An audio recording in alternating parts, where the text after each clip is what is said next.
తాకట్లో ఉన్న బంగారాన్ని విడిపించి ఆ రోజున మార్కెట్ ధర కట్టి మిగిలిన డబ్బును మీకు అందిస్తుంది కొమ్మూరి గోల్డ్.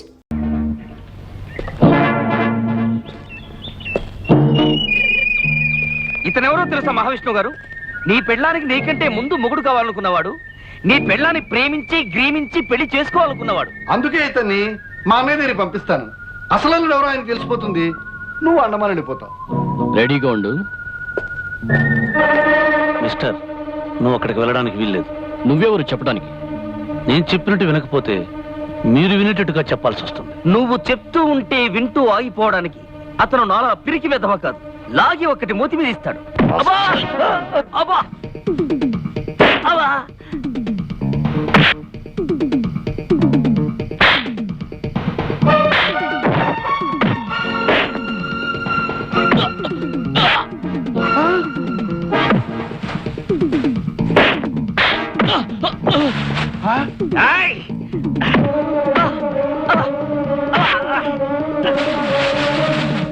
ఈ పరిస్థితుల్లో అన్నయ్య గారిని తీసుకురావడమే మంచిది.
చూడన్నయ్య, విష్ణు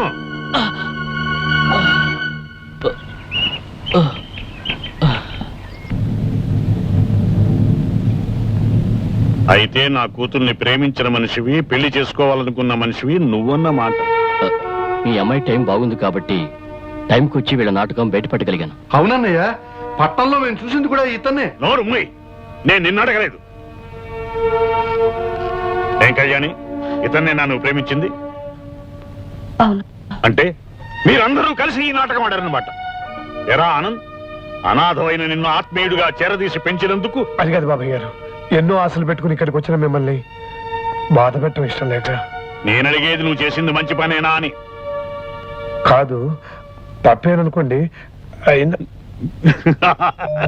తప్పేమిట్రా, నువ్వు చేసింది చాలా మంచి పని, అందుకు నిన్ను అభినందిస్తున్నాను. మీరు ఈ నాటకం ఆడకపోతే నాకింత మంచి అల్లుడు దొరికేవాడు కాదు. ప్రేమ కంటే కేవలం డబ్బుకే విలువనిచ్చి ఇలాంటి వెధవనిచ్చి నా బంగారు తల్లి తప్పించుకోగలిగేది కాదు. Don't talk, leave this place.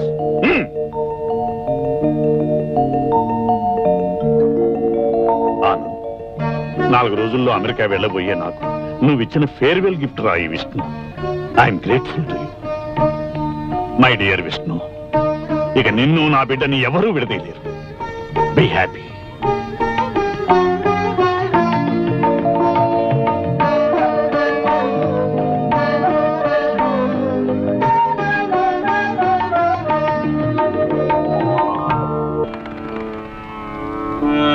భగవంతుడా, నా జీవితంలోకి నాటకం ఆడడానికి అడుగుపెట్టిన ఆ విష్ణు మనసును అర్థం చేసుకున్నాను. అతను చేయందుకు నీ బ్రతుకంతా నడవాలనుకుంటున్నాను. ఈ విషయం నీ సమక్షంలో అతనికి తెలియచేయబోతున్నాను. మమ్మల్ని దీవించు స్వామి. ఎందుకు కళ్యాణి అర్జెంటుగా రమ్మని కబురు చేశావు? నా మనసులోని ఓ ముఖ్యమైన మాట చెప్పాలని. ఏమిటిది చెప్పు. ముందు మనిద్దరం కలిసి గుడి చుట్టూ 3 ప్రదక్షిణలు చేయాలి. ఆ తర్వాతే చెప్తాను. రండి.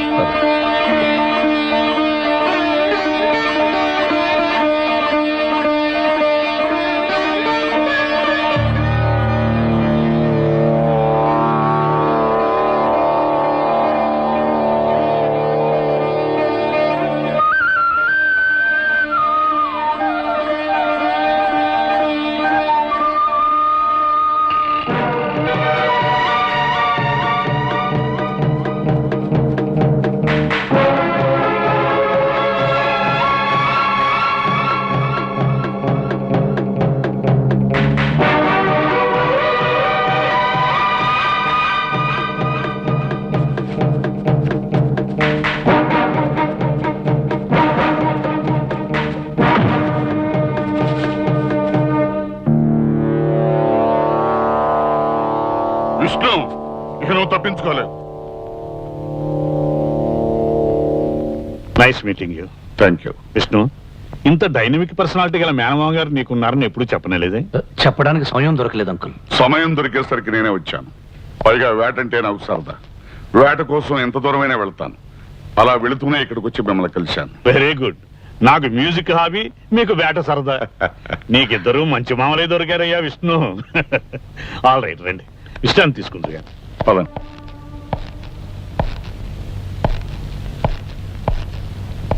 విష్ణు, గుర్తుందా?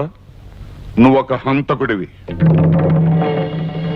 కోర్టు నాకు ఉరిశిక్ష విధించిందని కూడా గుర్తుంది.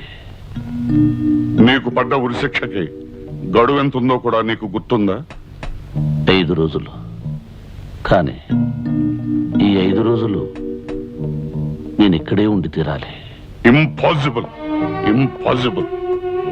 ఈ రోజు నుంచి లెక్క వేసిన 5వ రోజు తెల్లవారుజామున 5:45 ఉరితాడు నీ మెడకు పడుతుంది.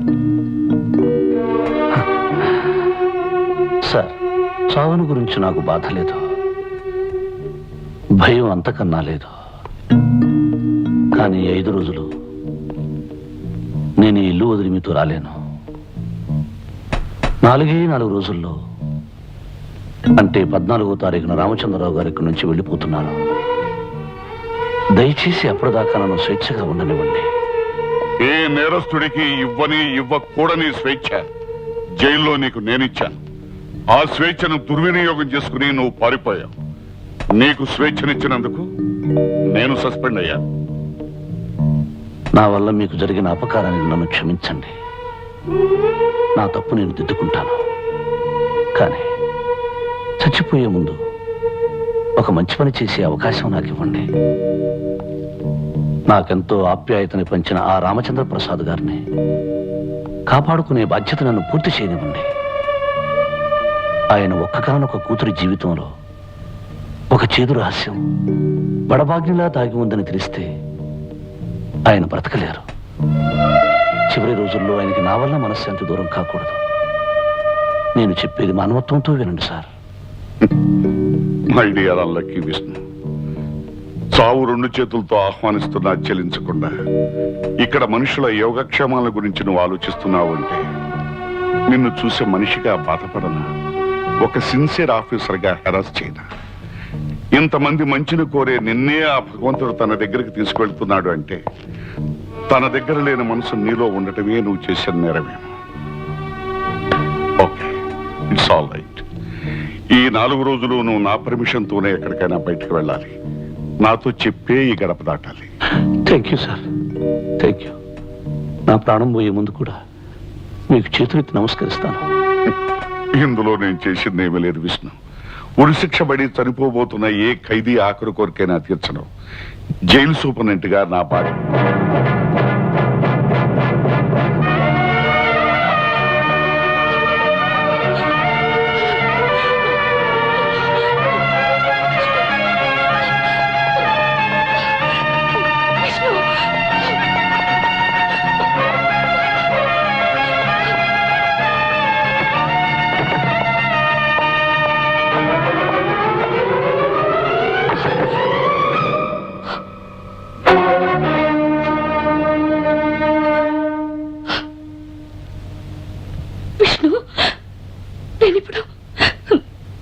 నేనిప్పుడు విన్నదంతా నిజమా? చెప్పు విష్ణు, ప్లీజ్ చెప్పు విష్ణు. నిజమే.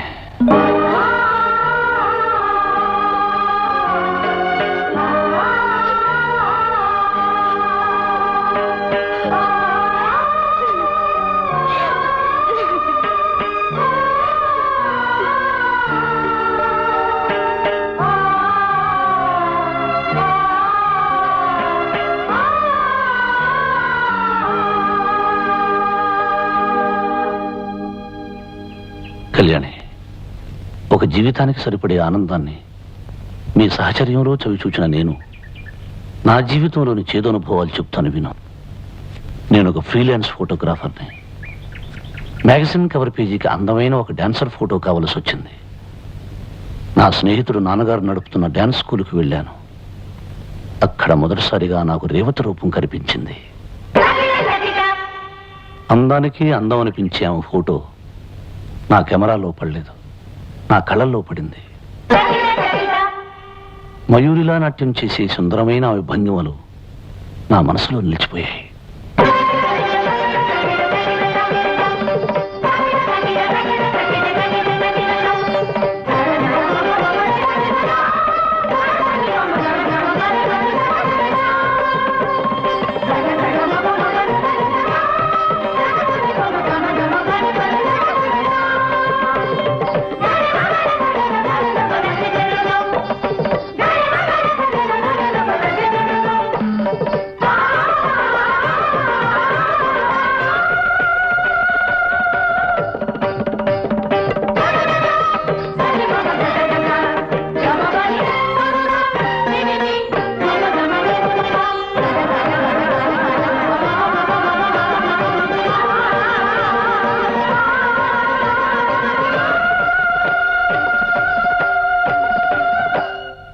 తై తై తక్కతై తై తై తక్కతై తై తై తక్కతై తై తై తక్కతై తై తై తక్కతై పదిగంటం పదిగంటం పదిగంటం పదిగంటం పదిగంటం పదిగంటం పదిగంటం పదిగంటం తొం తొం తొం తొం తొం తొం తొం తొం తొం తొం తొం తొం తొం తొం తొం తొం.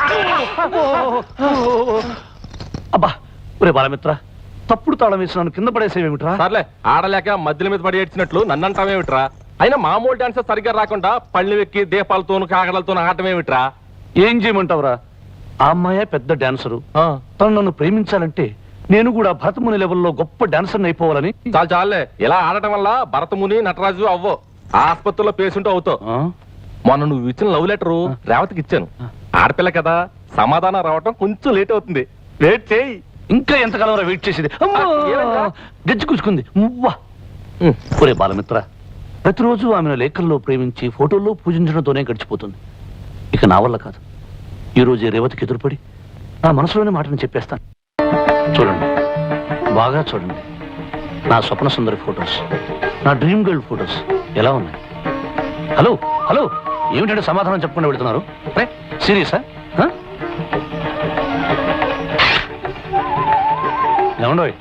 ఏమండి అన్నట్టు నా మోకాలు దెబ్బతింది. ఎందుకని అడగండి. పళ్ళెం మీద డాన్స్ చేయబోతూ పడ్డాను. ఎందుకు పళ్ళెం మీద గిళ్ళెం మీద డాన్స్ చేయడం అడగండి. అది అడగరా? నేనే చెప్తాను. అర్జెంటుగా డాన్స్ నేర్చుకుని భరతముని లెవెల్లో గొప్ప డాన్సర్ అయ్యి మేము మెప్పు పొందాలని. ఏమండి, అసలు నేనంటే మీకు ఇష్టం ఉందో లేదో చెప్పండి. ఇంత సూటిగా ఎందుకు అడుగుతున్నానో అడగండి. అది అడగరా? నేనే చెప్తాను.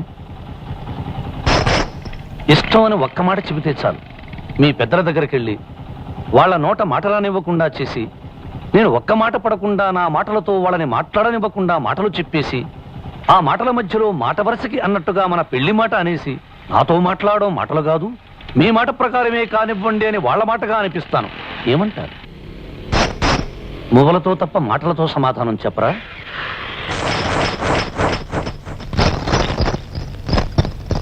ఏమండి, నాతో నోరు విప్పి మాట్లాడడం మీకు ఇష్టం లేదా?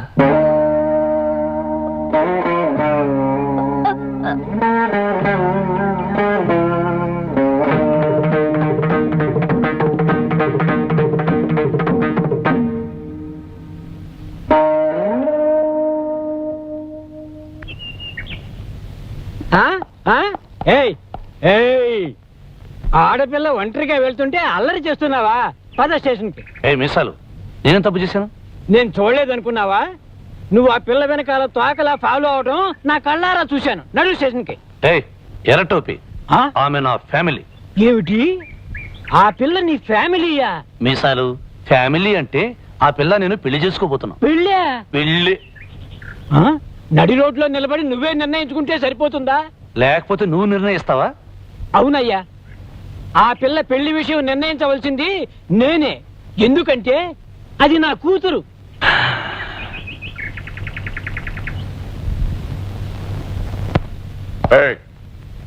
మా గోవింద గారు చెప్పింది నిజమేనా?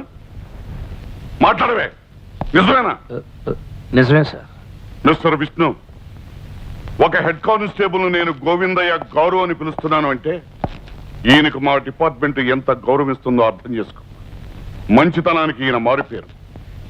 ఇలాంటి మనిషికి ఎందుకు పనికిరాని కొడుకును ఒక మొగ కూతుర్ని ఇచ్చి ఆ భగవంతుడు అన్యాయం చేశాడని మేమందరం బాధపడుతూ ఉంటాం. ఒక నెల రోజుల్లో రిటైర్ కాబోతున్న ఈయనకున్న ఆస్థల్లా ఆ మంచితనం, ఆ మొగ కూతురు. అలాంటి పెద్ద మనిషి కూతురు వెనకాల పడి అల్లరి పెట్టాలని అల్లరి పెట్టాలనే ఉద్దేశం నాకు లేదు సార్. మరి ఆ అమ్మాయింటే నీకు ఇష్టమా? ప్రేమిస్తున్నావా? అది అది నసుకుతావే, నిజం చెప్పు. ఎలా చెప్పాలో ఏం చెప్పాలో తెలియడం లేదు సార్. నీకు తెలియటం లేదేమో, కానీ నువ్వంటే ఇష్టమని నిన్ను పెళ్లి చేసుకోవడానికి ఏమీ అభ్యంతరం లేదని ఆ అమ్మాయి మాతో ముందే చెప్పింది విష్ణు. సార్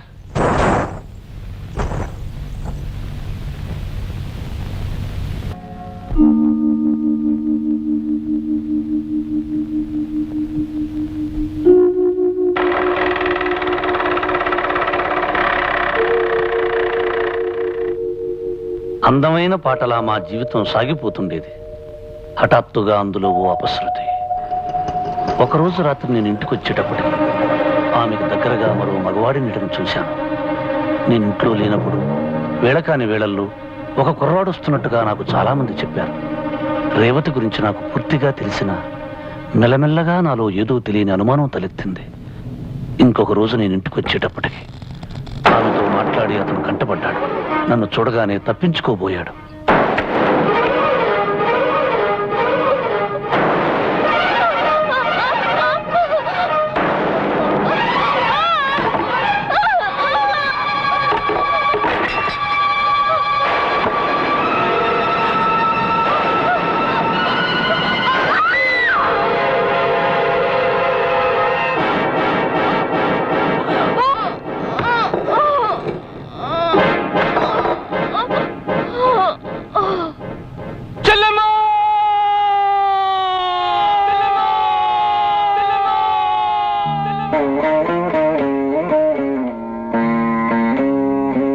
ఆ విధంగా నా దేవతను నేను పోగొట్టుకున్నాను.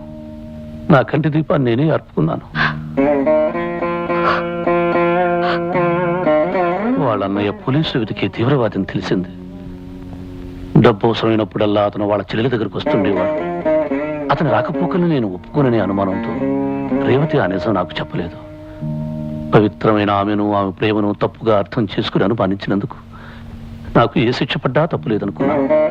అందుకే కోర్టులో నేనేమీ చెప్పలేదు. నాకు ఉరిశిక్ష పడ్డం న్యాయమే అనుకున్నాను.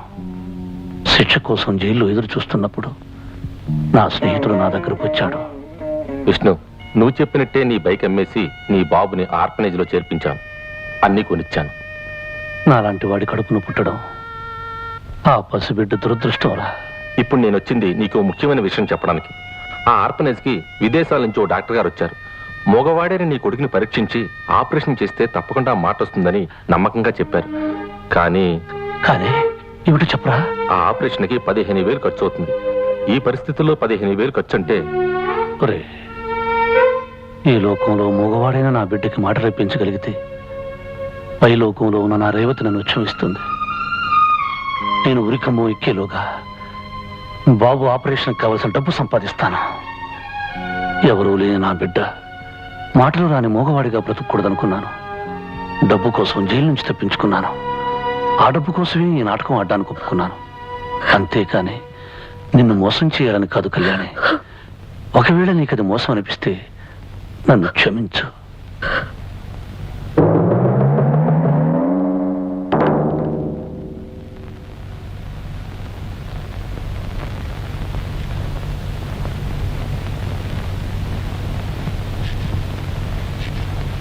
అమ్మా కళ్యాణి, ఎక్కడా శ్రీ శ్రీ శ్రీ శ్రీ అల్లుడు గారు కనిపించడే?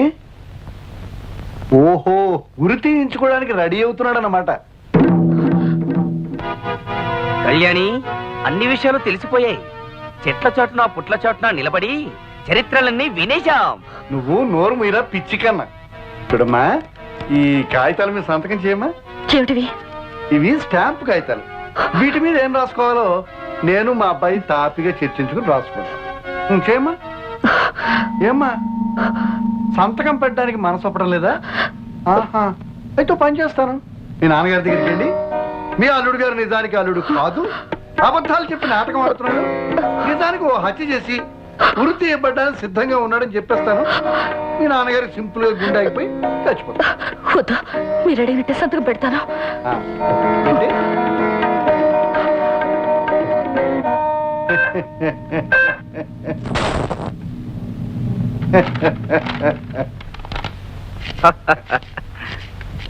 ఏరా పొట్టి గట్టి లాయరు, ఆ రోజు నాకు బుర్రుంటే బుర్రలో బుద్ధి ఉంటే అని ఛాలెంజ్ చేసావు కదా.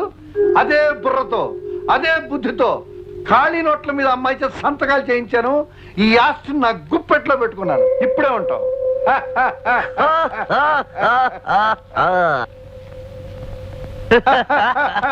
ఏ నుంచి ఈ ఆస్తి అంతా మందే. ప్లాన్ ఎవరిదిరా? నీదే నాన్న.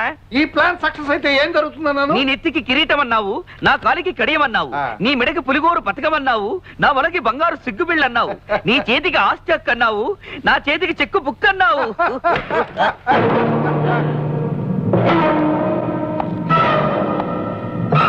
మర్యాదగా పేపర్లు ఇవ్వండి. ఇక నువ్వు మా జోలికి వచ్చావంటే నువ్వు కూని కొరువని అల్లుడిగా నాటకం ఆడుతున్నావు అని మా అన్నయ్యతో చెప్పేస్తాను. అవును, చెప్పేస్తాం.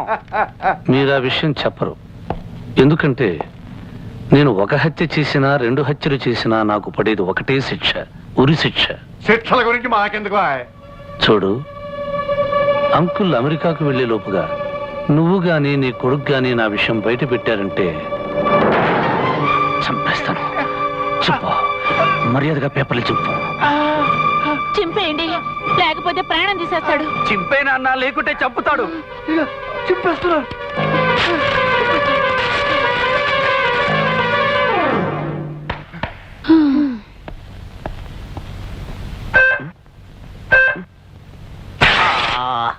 ఏమిటి నాన్న ప్లాన్ అంతా చింపేశావు? చింపడం కాదురా, ముందు నేను చంపేస్తాను. ఎప్పుడు మాట్లాడినా లైఫ్ అండ్ డెత్ సమస్య అంటుండేవాడివి. కానీ లైఫ్ కి డెత్ కి మధ్య జవాబు లేని ప్రశ్నలాగా నువ్వు నిలబడి ఉన్నావని, నీ జీవితంలో ఇంత భయంకరమైన సత్యం దాగి ఉందని మాతో ఎప్పుడు ఎందుకు చెప్పలేదు విష్ణు? నేను కిరాయి మనిషిగా ఇక్కడికి వచ్చాను. నాకు డబ్బు అవసరం. మీకు నాతోనే కానీ నా గతంతో అవసరం ఉండదనుకున్నాను. అందుకే నేను ఎప్పుడు ఏ విషయమూ మీకు చెప్పలేదు. కానీ ఇప్పుడు అవసరాన్ని మించిన అతీతమైన బంధం మన మధ్య ఏర్పడింది విష్ణు. కళ్యాణి నీతో అందమైన జీవితం ఊహించుకుంది, నువ్వే లోకం అనుకుంది. నువ్వెంత ప్రమాదమైన పరిస్థితిలో ఉన్నావని కళ్యాణికి ముందే తెలిస్తే బాగుండేదేమో. కళ్యాణికి నా మీద లేనిపోని ఆశలు కల్పించాలని నేను ఎప్పుడూ అనుకోలేదు. కొత్త కొత్త కళ్ళు రేకెత్తించాలని ఎప్పుడూ ప్రయత్నించలేదు. గాలికి కొట్టుకొచ్చిన గాలిపటంలా నేను ఇక్కడికి వచ్చాను. గాలిలోనే కలిసిపోతాననుకున్నాను. మృత్యు కూరల్లో ఇరుక్కున్నానని నాకు తెలుసు. కానీ మీ స్నేహం, అభిమానం, వాత్సల్యాల మధ్య నా చావును గురించిన భయం నాకు గుర్తు రాలేదు. మీతో సరదాగా ఆడుతూ పాడుతూ నా చివరి రోజుల్లో ప్రశాంతంగా గడుపుతున్నాననుకున్నానే గాని కళ్యాణి మనసులో స్థానం ఏర్పరచుకుంటున్నానని గమనించలేదు. నేను చేసిన పొరపాటేమిటో అర్థమయ్యేసరికి ఆలస్యమైంది. నన్ను క్షమించాను. క్షమించడం? నేనెవరిని క్షమించడానికి? భవిష్యత్తులో తీరని లోటుతో సతమతం కాబోతున్న కళ్యాణి నా మాట అడుగు. నిన్ను క్షమించిన అర్థం చేసుకున్న కళ్యాణి చేయాలి.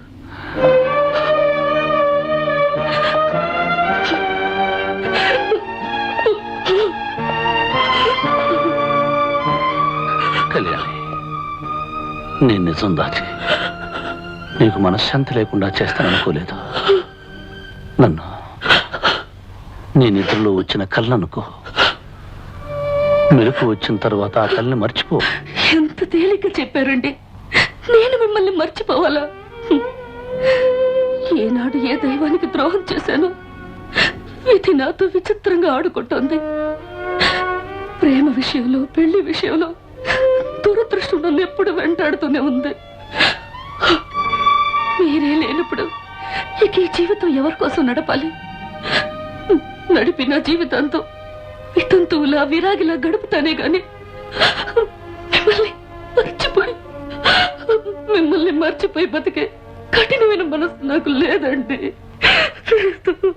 అంత మాట వద్దు కళ్యాణ్. మీరు నా గురించి కాదు, మీ డాడీని గురించి బాధపడండి.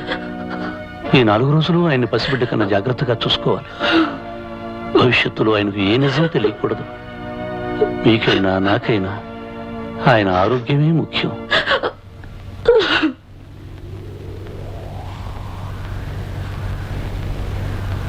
మిస్టర్ లాయర్, నాతో ఏదో ముఖ్యమైన విషయం మాట్లాడాలని అర్జెంటుగా రమ్మని కబురు చేశారు. ఏమిటా ముఖ్యమైన విషయం? చూడండి రంగారావు గారు, విష్ణు కేవలం ఒక నేరస్తుడుగానే మీకు తెలుసు.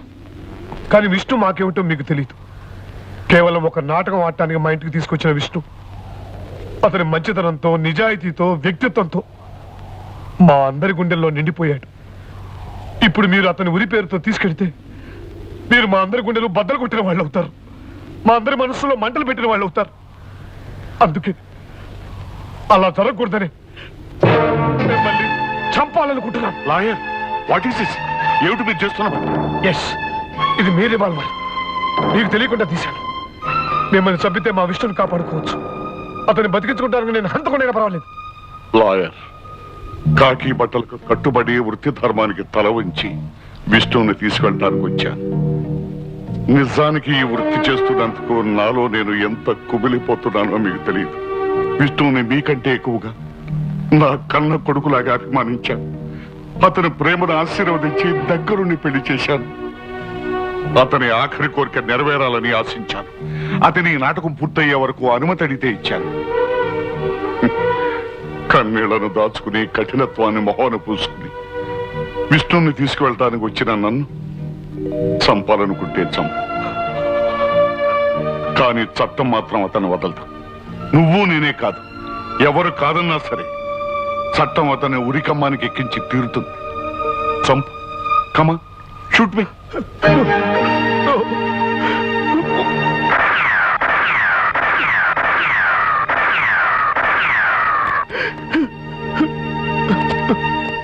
Take it easy. Take it easy.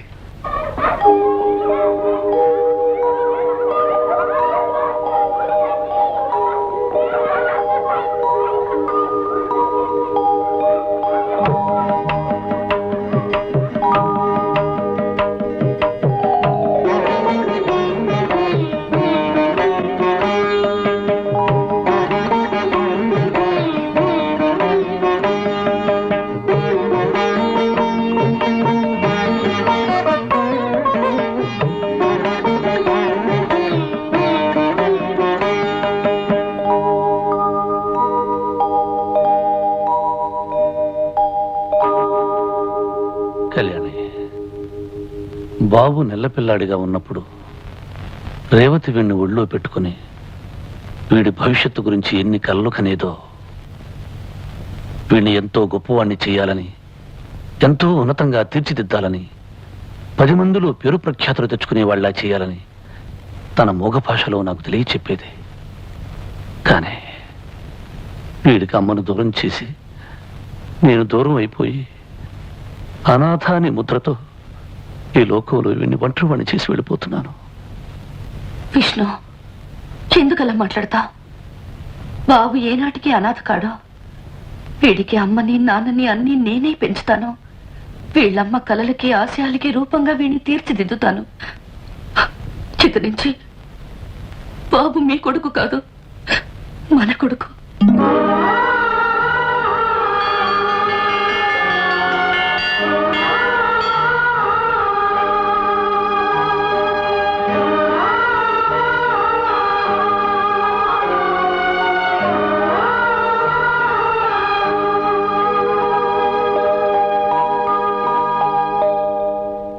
Ramachandra Prasad గారు, మీరు చెప్పిన ప్రకారమే అమ్మాయి గారి పేరున, అల్లుడు గారి పేరున రాయించి తెచ్చిన డాక్యుమెంట్స్. Thank you. వస్తానండి. మంచిదండి. ఆనందరావు, నా బాధ్యతలన్నీ పూర్తి చేసుకున్నందుకు చాలా సంతోషంగా ఉందయ్యా. విష్ణు, రేపే నా ప్రయాణం. అందుకే ఈ రాత్రి మనం అందరం సరదాగా గడపాలి. నువ్వు ఒక కమ్మని కీర్తన ఆలాపించాలి. ఆ ఆనందం, అనుభూతి ఆ జన్మాంతం నాలో మిగిలిపోవాలి. ఏమంటావు? కీర్తన? అవును విష్ణు, నేను నిన్ను కోరే ఆఖరి కోరిక ఇదేనయ్యా. అమ్మా కళ్యాణి, నా తరఫున నువ్వన్నా రిక్వెస్ట్ చేయమ్మా.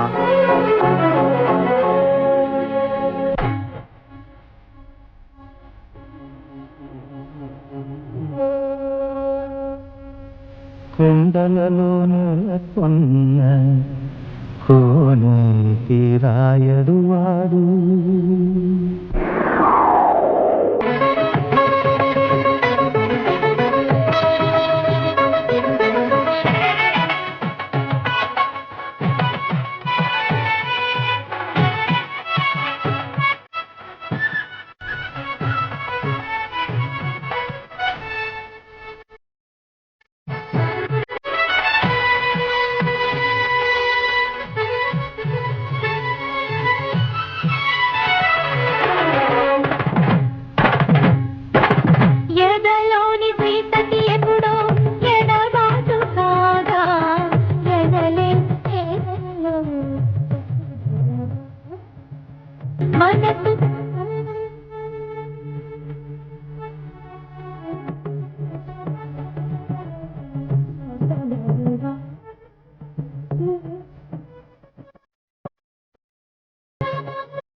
సార్,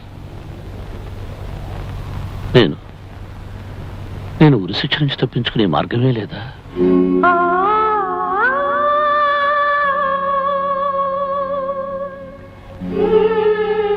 సార్, నాకిప్పుడు బ్రతకాలనిపిస్తోంది.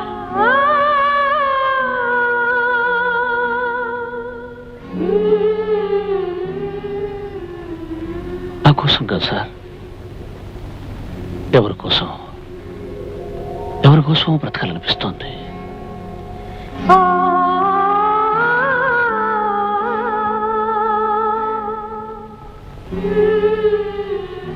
వీల్లేదు కదూ, నాకు తెలుసు.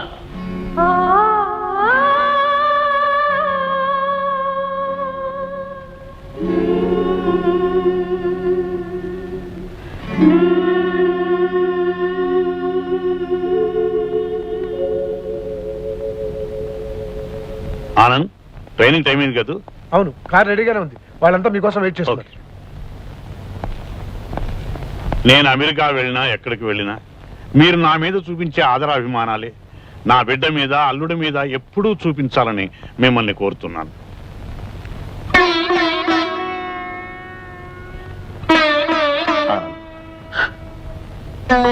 నేను వెళుతున్నాను.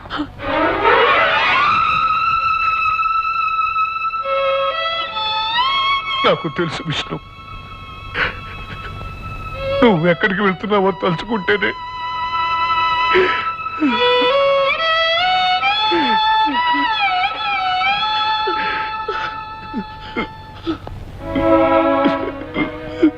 ఆనంద్, నా కోసం ఎవరూ బాధపడకూడదు. మిమ్మల్ని బాధ పెట్టి వెళ్తే నాకు ఏ లోకంలోనూ మనశ్శాంతి దొరకదు.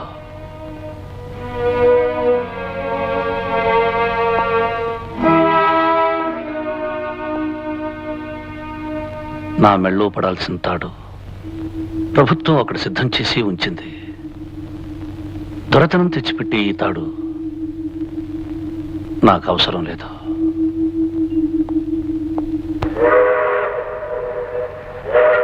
ఆందోళనతో 2 వారాల క్రితం ఈ దేశంలో అడుగుపెట్టాను. ఆనందంగా ఇప్పుడు ఇక్కడి నుంచి బయలుదేరుతున్నాను. మిస్టర్ విష్ణు, మనిషి అన్న పదానికి మంచితనమే అర్థమైతే నువ్వు నిజమైన మనిషివయ్యా. నీలాంటి వాడి నీడన మా అమ్మాయి సుఖపడుతుందని నాకు తెలుసు. నిన్న ఒక చిన్న కోరిక కోరాలనుందయ్యా. మీకు మగపిల్లవాడు పుడితే నా పేరు పెట్టుకోవాలి, రామచంద్ర ప్రసాద్ అని. ఆడపిల్ల పుడితే లక్ష్మీదేవి అని పేరు పెట్టండి. అదే కళ్యాణి వాళ్ళ అమ్మ పేరు. అలాగే uncle. Wish you all the best. మా కళ్యాణి, మీ నాన్న సంతోషంగా ఆనందంగా వెళ్తున్నాడమ్మా. బాయ్. Bye daddy.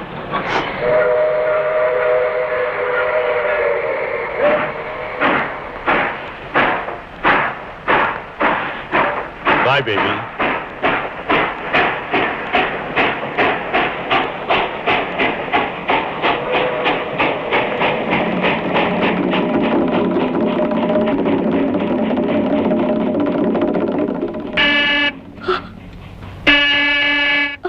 కళ్యాణి, లోకం అనే రంగస్థలం మీద జరిగే ఈ నాటకంలో నా పాత్ర ముగిసిపోయింది.